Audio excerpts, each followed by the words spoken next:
That was just looking at different shapes of the trigger volumes, different types of colliders that can be used.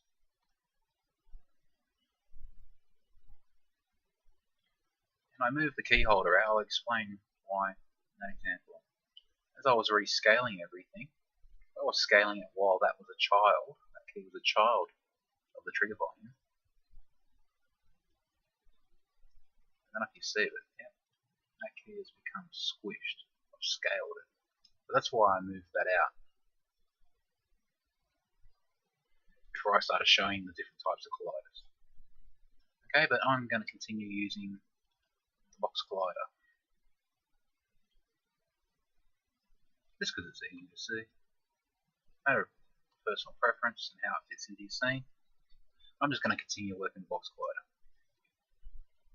Okay, so we've currently got a setup where we have an inventory which is just a single game object. Now, if this is an inventory, we're going to probably want to collect lots of items and put them in our inventory. So I need to start advancing on that. Okay, I just had to pause that because my internet is much slower than normal because I am uploading these videos as I'm recording them. So all the way back to when we looked at built-in arrays, I mentioned specifically that a built-in array is an array of a fixed size.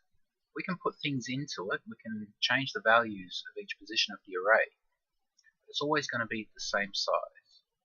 Now we want a situation where we're going to be changing the size of this array. So if we pick up one item, then we just put one item in the array. And then if we run around and pick up another item, we want to add that to the array. So we're changing the size. And this is where we need to look at another collection method. So the other main one is generic list. Okay, so back to this link from the arrays videos. Now we need to look for generic list. So scroll down. Generic list. And there we have it. All the information that we need for what we're going to be using here. I'm just umming and ahhing, should I do a separate video with its own list example or just start throwing this in? Okay, I might just start putting this together.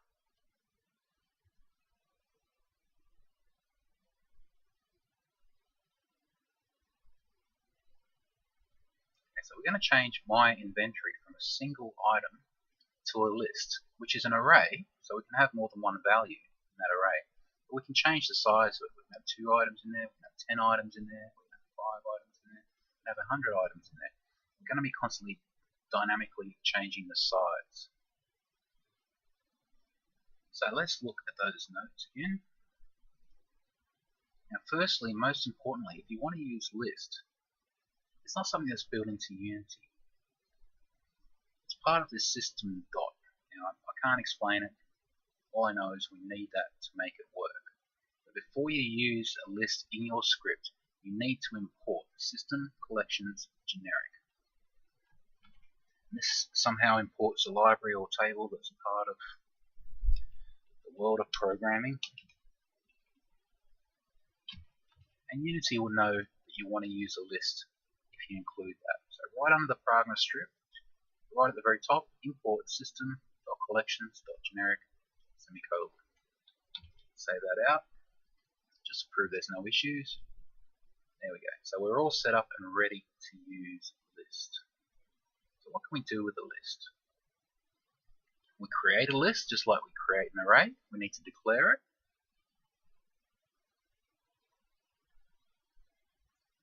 Set it to a new list. It's like assigning it but with no values. And here is what we're looking at. We can add items to the list.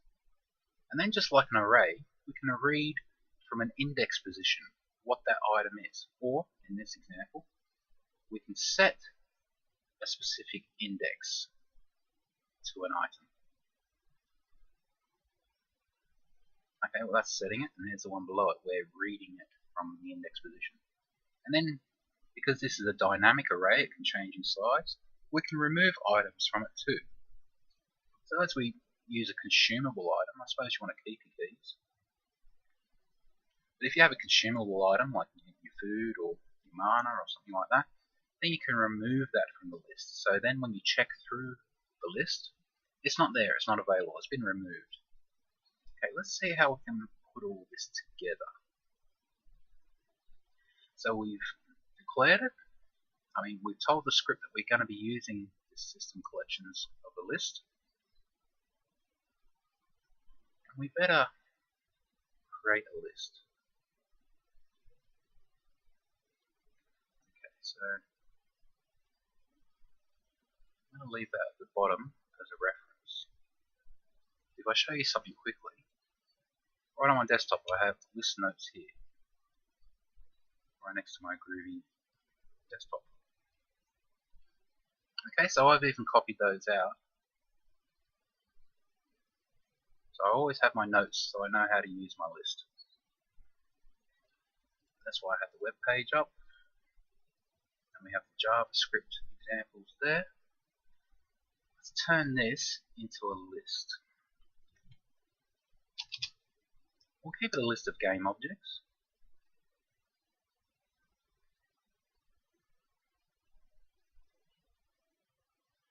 Okay, I must be on dictionary now. 2D array, dictionary. Didn't look quite right. There's our JavaScript list.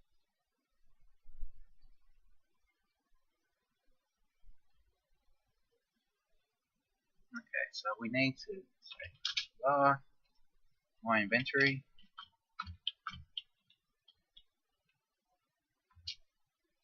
this is now going to be of type list. So we need to copy out exactly how we declare a list here. So we have a list dot, and we have these arrows. And what's this type? What type of list? What kind of objects are we going to be storing? We're going to be storing game objects as type. Okay, and then we need to assign it. We need to say it exists, but still without giving it any values. So my inventory is going to equal new list. New list dot arrows. This is going to be of type game object, and we have parentheses at the end of that. Let's just save that and make sure we've broken nothing. Well, we probably have, because yes, we can't convert a single item to a list of items. So where's that happening? Well, we can even double click on that. Down there, my inventory equals. We're just directly saying it equals that. But now we want to add it to the list, rather than just give it straight to the variable. We want to add it to our list, which is an array. So right here, here's the old way, and we just had a single item. So now what we're going to do, my inventory dot add. And what are we adding? We're still going to add the same thing. The trigger script, trigger item.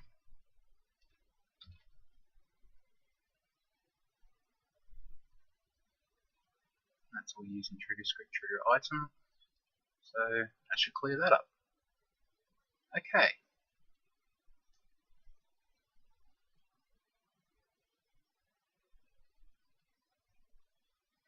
Now we see, just like when we had arrays, we now have a list. So this size is going to change dynamically. Let's just hit play and see that work. So currently the list is size 0. We haven't got any items in our inventory. I'll come up to the key, press the E, and there we have it. Instead of just giving the green key to a single variable, I've added it to a list. And this is going to be a dynamic list. We can change the size. We can put items in here. We can take items away. We can also, like with arrays, we can read through all the elements in our list. And later on we can see if we have something. Before we get that far, let's just bring in some other objects. Some other items that we can pick up in the scene. Let's just start off by duplicating. again.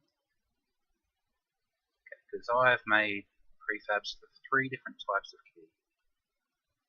We already have the green key. Let's leave that one there. Now this one, I'm going to take away the green keys. Bring in the blue key. And zero that out. So it stays in relation. Okay, I've done it again. I brought the door in. I can't read tonight. The blue key. And zero it out. So it's in relation to the holder. So when I move the holder, the key goes with it. So that's the green key, the blue key, and the red key.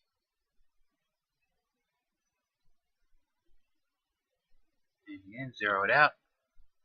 So it's in relation to that holder. Okay, so here's my 3 keys.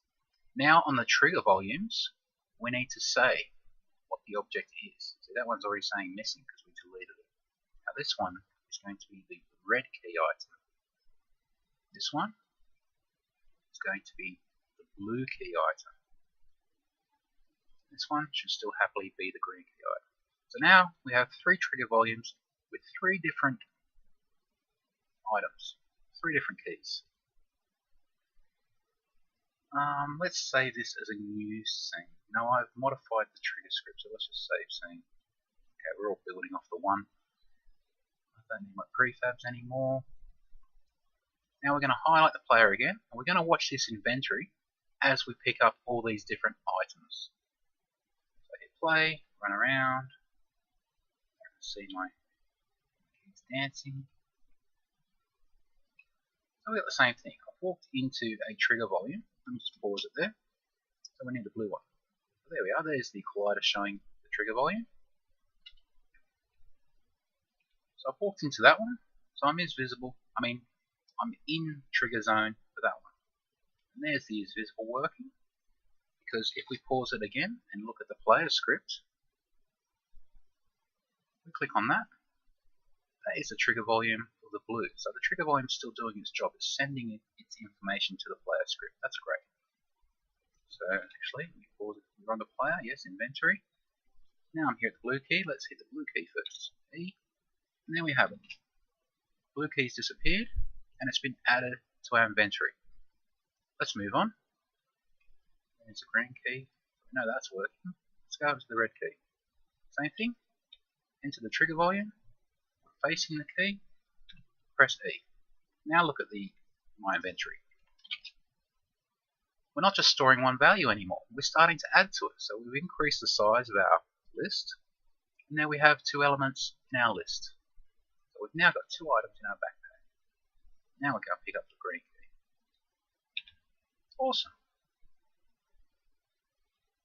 There we go. And now there's nothing left to pick up. Even if I highlight it, I'll just walk through that collider. Left it there. There's nothing there to pick up. Bash the E, nothing's happening. So that's great.